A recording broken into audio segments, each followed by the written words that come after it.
Analysis, and we'll start with Arsenal, who, survived a real scare against Wolves. 90+4 on the clock when an own goal went in. How significant, Jamie, might this goal prove to be, do you think? Huge. It was. It felt like, mentally, psychologically, if this had been a draw, you'd almost listen to some Arsenal supporters, even pundits after the game, talking about they felt that almost like the title was at stake on this game. And I've said this before on the back of last week, where they reacted late on to conceding a goal. There's a long way to go, and they need to sort of almost fix themselves mentally. There's a long way to go. At some stage, City might go above them by a point or two. It's not the end of the world, as I said. We're still very early in the season. But there's a nervousness around Arsenal, as you'd expect, because they haven't won the league for so long. I get that. But they're going to have to curb it between now and May. How do you see it, Olivier? Is this the season that Arsenal are going to end this long wait? Hopefully, I wish them. But usually we used to get nervous around February or March. And I remember when Leicester won the title in 2016, we collapsed a little bit in that time. So if Arsenal is able to keep the rhythm and the race with City probably until mid-March, I would say. Olivier, can I ask you, when you say how it affected you mentally at that stage, are you talking about the squad of players in the dressing room, or are you talking about actually the crowd and sort of the atmosphere and everyone getting a little bit nervous about actually losing what they had? Can you say again? Sorry. Sorry. I lost you. Are you talking about the dressing room and the players? Yeah. Or are you talking about the crowd as well and everybody around Arsenal? No. I'm talking about us, the players.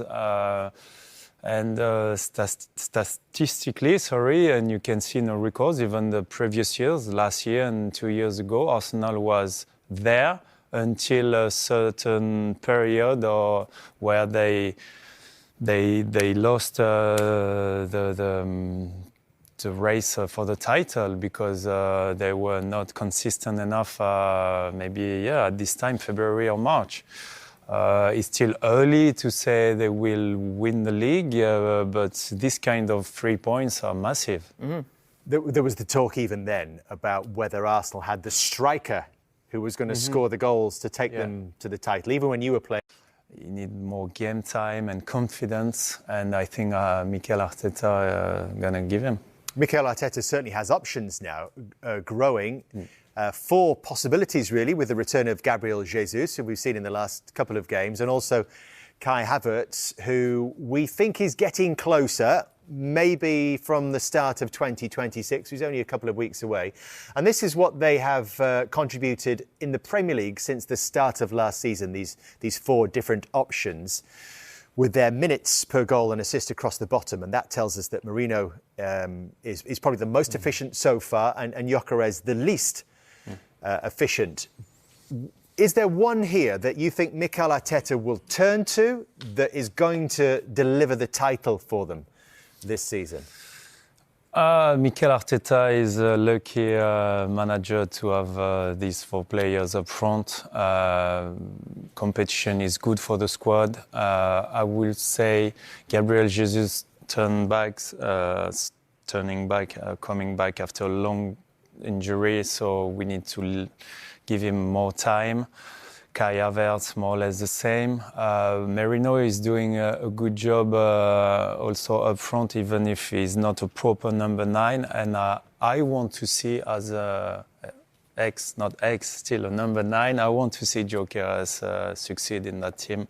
I think he can improve, but he has everything one more time. A top striker demands to the top level.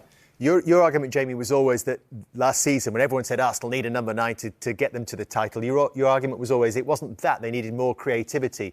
Can a combination of these players do the job for Mikel Arteta? Yeah, I think Gyökeres has come in, and we have to be honest, it's almost like the word on the street before he come to the Premier League was, we're not quite sure he's at the level of a really top European club, which is what Arsenal are now, one of the best teams in Europe. And I think even though it's early in his Arsenal reign, I think you can see where that sentiment was coming from. I actually think it's going to be tough for Gyökeres to be first choice Arsenal striker, especially when Gabriel Jesus gets up to speed, who I actually think is a better player than Gyökeres. I think Gyökeres would maybe score more goals over the season, but in terms of everything you'd want from a centre forward, I think Jesus is probably a better player. Merino right now, I actually think he's probably his first choice. I know Gyökeres played at the weekend. I think that was down to the fact that he was just coming back from injury, needed a game, and it was also Wolves at home. Merino's been fantastic, getting goals in that position, but almost like a false nine. Havertz, again, is almost another version of that. So you've almost got a bit of, variety there with a really good striker, a goal scorer, and players who almost play the false nine position as well. So I actually think they're going to need all four of them if they're going to go on and win the title. I don't think any of them is almost the guy who's this world-class striker that Arsenal have been after since maybe, Van Persie, Thierry Henry, Ian Wright. Mm-hmm. No, not me. Don't put all the pressure on one player. You're a World Cup winner. You're a World Cup winner. I like it because you need different type of striker to win a league. And unless you have Erling Haaland. Unless you have Erling Haaland and all the players feeding him with great balls. But he's amazing. He was in the goals again this weekend. Olivier, with 2 more goals. He's now got 17 for the season, and he's starting to score more goals with his head as well. Does this make him an even more frightening prospect for anybody else? Oh yes. If he's starting scoring goals with his head now, he's quite the complete striker, a manager would dream to have in his team. So that's an amazing cross from Núñez, I think. Yes, he tries to stay behind his defender. Then the defender, Jamie Wright, correct me if I'm wrong, but he cannot see, the defender cannot see the guy who will cross the ball and the striker. And you want to have the big vision, the big picture of what's happening. And I think he did well to go behind him, knowing that Núñez will cross second post, and after it's a kind of easy finish. Turns. How will that change things? Well, I suppose it depends, how well Mo Salah's playing. But if Mo Salah plays when he comes back from the way he did at the weekend, I think he's got a great chance of playing a lot of football still in a red shirt, of course. And the irony of it is, if he wasn't actually going to AFCON now, he'd probably be playing for Liverpool in the next game because he was fantastic when he came on at the weekend. And then we see that he gets an assist. And yes, the story is mainly about Hugo Ekitike. Of course it is. He's been fantastic. But the great thing about this, about Mo Salah getting the assist is, great delivery. And Liverpool haven't scored enough goals from set pieces this season. They get one there. And Mo Salah and Ekitike coming together. And the great thing about that at the weekend was, on the back of us speaking about Mo Salah at the Leeds game, we're talking about an interview he did. Okay, is that his last act for Liverpool? Now, we don't know if this is his last act, but isn't it nice that we can put this graphic in and say, right, Mo Salah, more goal involvements than anybody in Premier League history.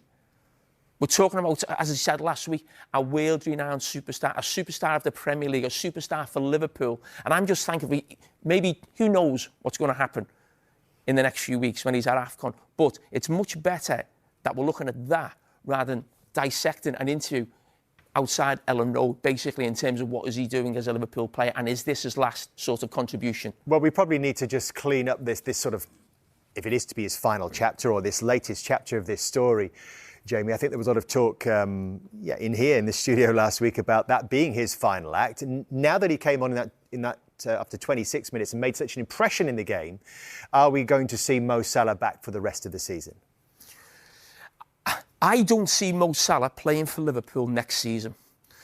The big thing in my mind is, are we going to see Mo Salah from now to the end of the season? Now, we know he's now going to AFCON. AFCON will finish mid-January. Now, it's obvious he's got an issue with the manager. And I want to give credit to the manager. He could have easily said, no, Mo Salah's not involved for this game against Brighton. He'll go to AFCON, we'll sort it when he comes out. But no, he thought, it's bigger than me, it's about the team, and it's more important Mo Salah's on the bench, and he made a contribution in the second half.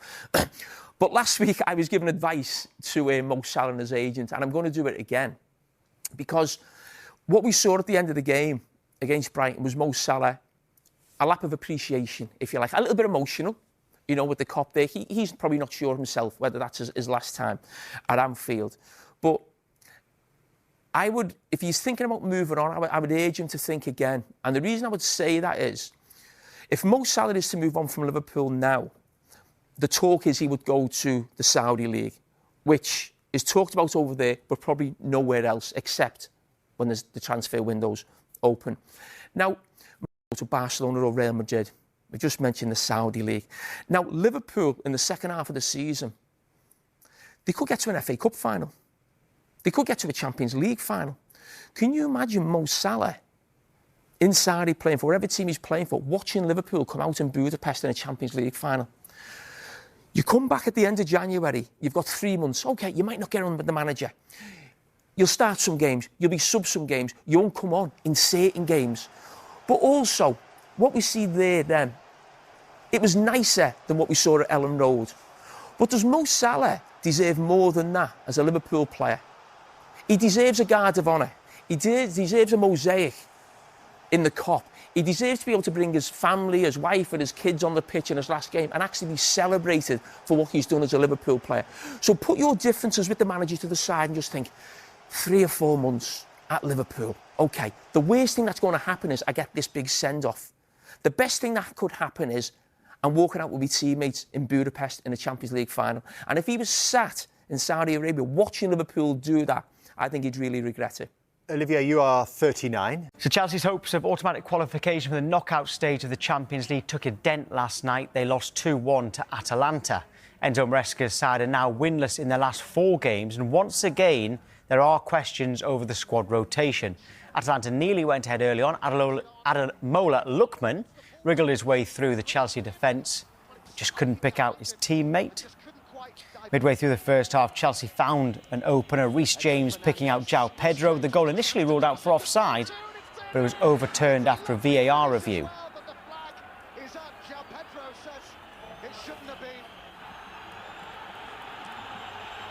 Into the second half, Atalanta found an equaliser. Charles de Ketelaere picking out former West Ham forward Gianluca Scamacca, who headed in.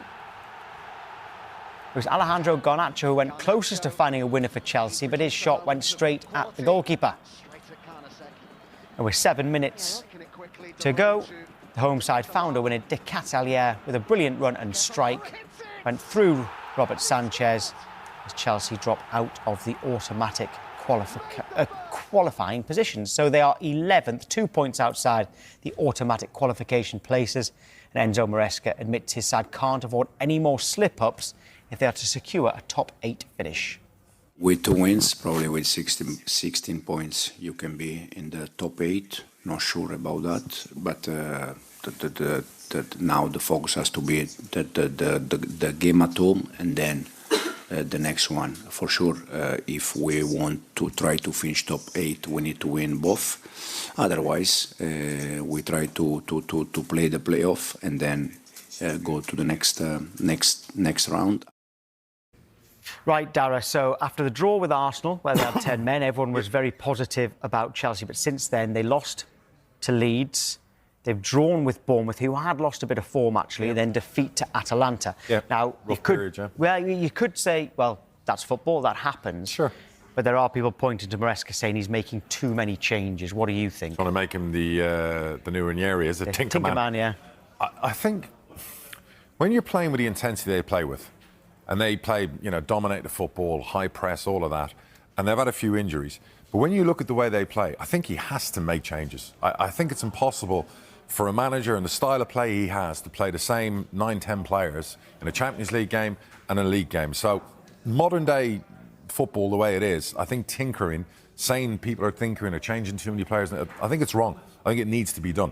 I've seen it myself with our players. Since our new managers come in, the intensity's risen, the pressing has risen, and our players struggled. They won